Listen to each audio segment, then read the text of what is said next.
Today on the Daily Dose, Attila the Hun.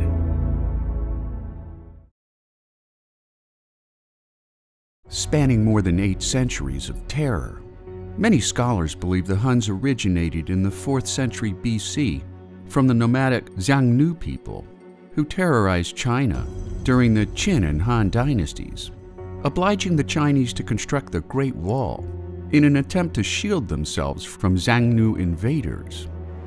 Known as masterful horsemen, most Hun males learned to ride by 3 years of age, when according to legend, their faces were cut with a sword to teach them how to endure pain.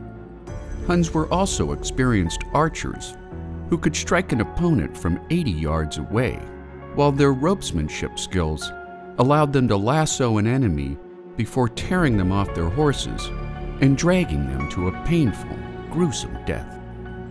Known for striking fear in the hearts of the peaceful, reports have survived about how Hun parents bound their male children's heads, slowly deforming their skulls as they grew into manhood, which in turn gave each warrior a menacing, demonic appearance.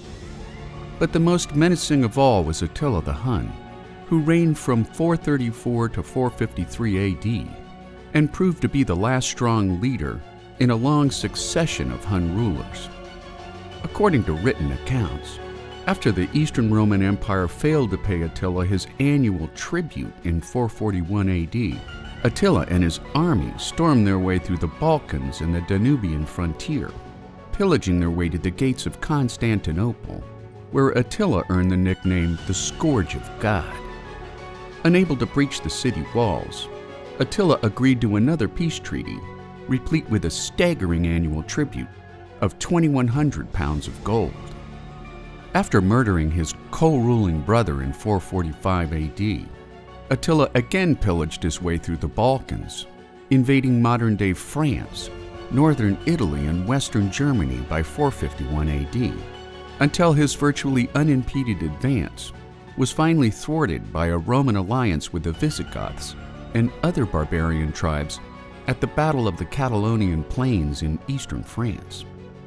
After the tense engagement had taken the lives of tens of thousands of soldiers, lasting most of the day and well into the night, Attila slipped the field in what would prove to be his only military defeat.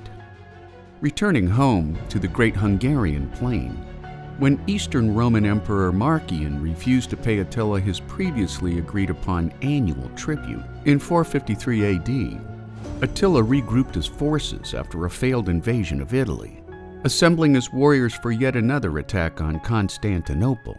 But before he could begin his advance, he was found dead on his wedding night to his latest bride, after he choked on his own blood while in a drunken stupor.